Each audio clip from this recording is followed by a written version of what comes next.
mbokk téléspectateurs yi mooy tey su gan si émission kennu askan wi alors Imam Omar Diène élection locale yi du si des bëriwul ndax mën nañu wax ni daanaka weer moo si des ndax tey le 21 décembre te élection yi ñu ngi ko jàpp 23 janvier atum 2022 alors élection locale yi coow li judd na ak violence yi nga xamante ni des fois dañ koy nemmeeku alors violence yi dafa am violence boo xamante ni violence verbale lañ koy wax maanaam acteurs politiques yi muy ñu nekk ci pouvoir bi ñu nekk ci opposition bi ak ñeneen ñi candidats indépendants yi ñoom yéen da nga leen di ñaax pour seen kàddu yu ñuy yëkkati nekk ay kàddu dal maanaam sérénité mu am ci ku si nekk di cultiver la paix alors kon da ngeen dem ba remarquer constater que ni kàddu yi nga xamante ni kilifa yi wala acteurs politiques yi dañ koy yëkkati kàddu yooyu mën na dem bu jur ay violence physique waa xam nga lu ñu la junj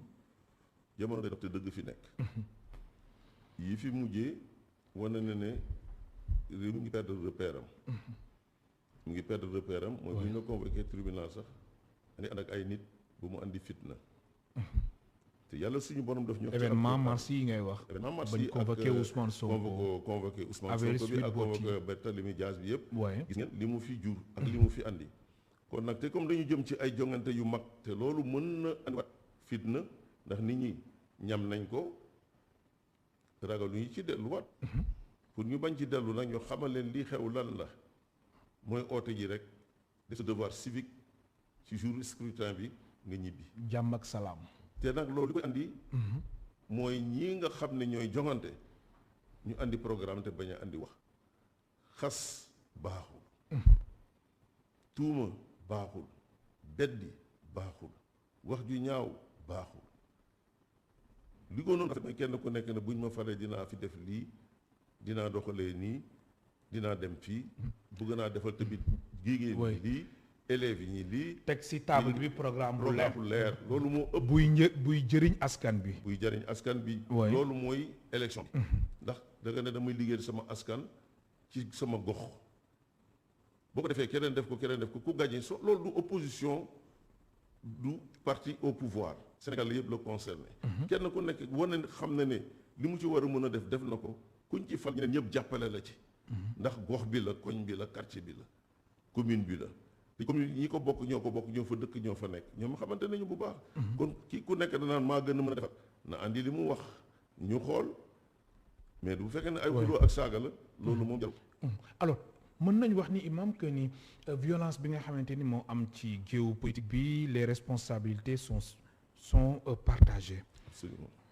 si ñaari côté pouvoir ak opposition très bien alors léegi imam gis nañ charte bi nga xamante ni mooy charte non violence bi waa cadre unitaire de l'islam donc teg si table bi ngir ñëpp ñi nga xamante ni dañ nekk si géopolitique bi ñu signé ko gis nañ ay acteurs politiques mu mel ni Ousmane Sonko moom démarche boobu joxoon na sax du ko signé après mu def conférence de presse wala point de presse wala déclaration ngir indi si ay leer gis nañ aussi bu si mujj ki nga xamante ni mooy Thierno Alassane Sall moom tamit jàpp na ni charte non violence bi moom du ko xaatim alors charte non violence am ay acteurs wala cadre unitaire de l'islam tekk ci table bi ñenn ñi ci géopolitique jàpp ni li nga xamante ni mooy charte de non violence duñ ko xaatim lan lay tekki.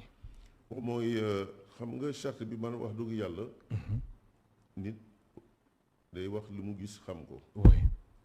te imaam it day maandu. ma gisuma charte bi. gisoo ko mais dégg nga ko. dégg naa ko. dégg nga ko mais rafetlu nga ko. jànguma ko it ba xam. li ci les tenants et les aboutissants. mais rafetlu nga ko démarche bi baax na ci. bu fekkoon ne xam nañu lan moo nekk ci biir. xam nga kii ne bu ma ko signé man xaw ma bu fekkee ne xam nga dëkk boo xam ne dafa am constitution. oui. institution yi nekk fii. ñu apporté ci amoon na dialogue politique. xaw ma ndigam charte bi bokkoon na ci wala bokku ci wax nañ ko fa wala waxuñu ko ci. liir nañ ko wala liiruñu ko bind nañ ko wala bindaguñ ko loolu yëpp xaw ma ci dara. te gisuma wut ku ko ci gis doon na rafet ñu xam charte bi lan lañ ci bind.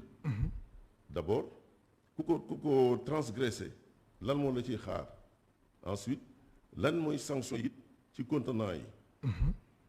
ku ko violé loolu la ciy xaar ndax dañuy exclure. kon yooyu yëpp daf la ëmp.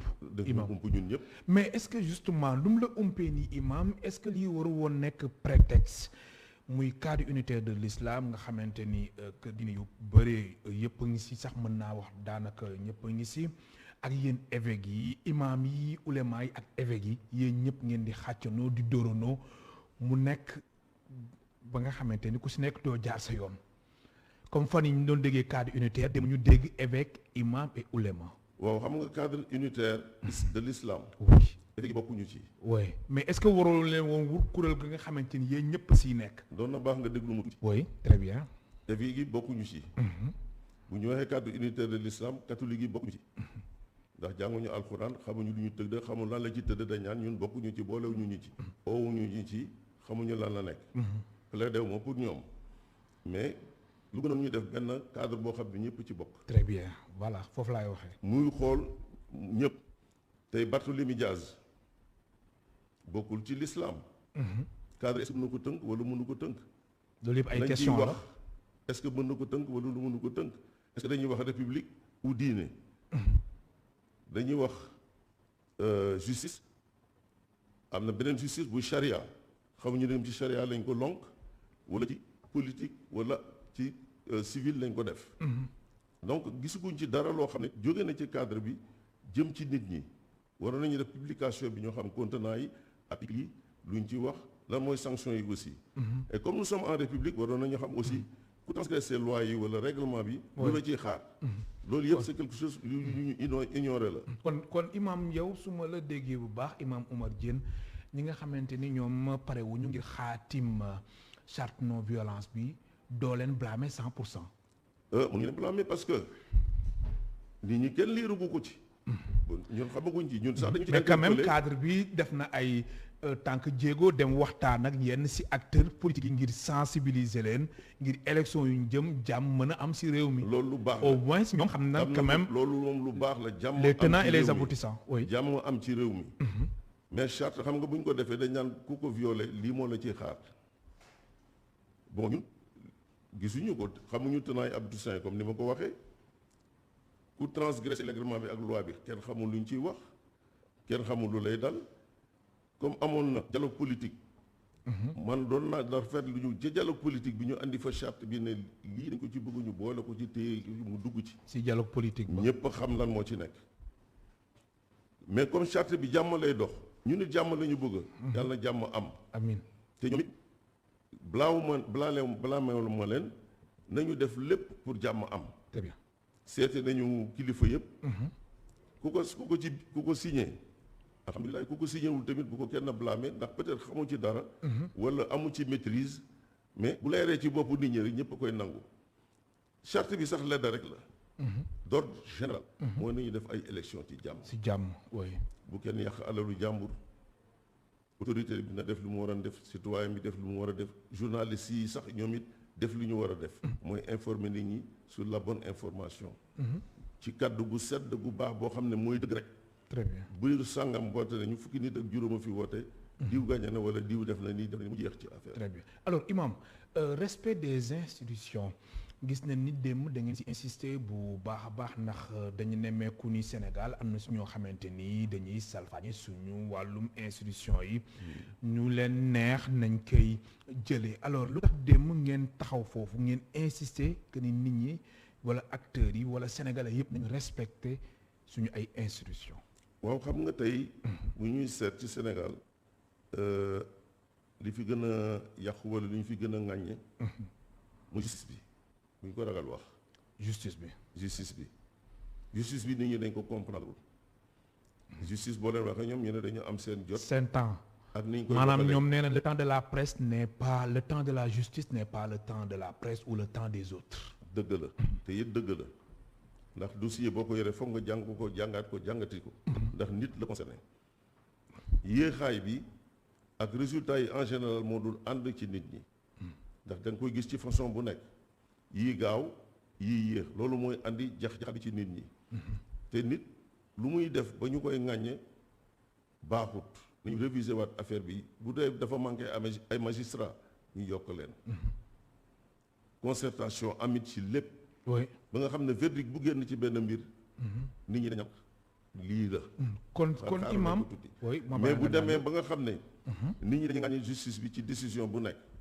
am na loo xam ne par exemple ba ko dem ni ñaa ngi marche pour ñu génne benn nit ñu baree nga fa. bu ñuy marche kañ dañuy marche pour ñu génne ñëpp. wala ñu gaawal dossier ñëpp. mais bu ñu seppi benn nit ne nañ ko defal lii moom kenn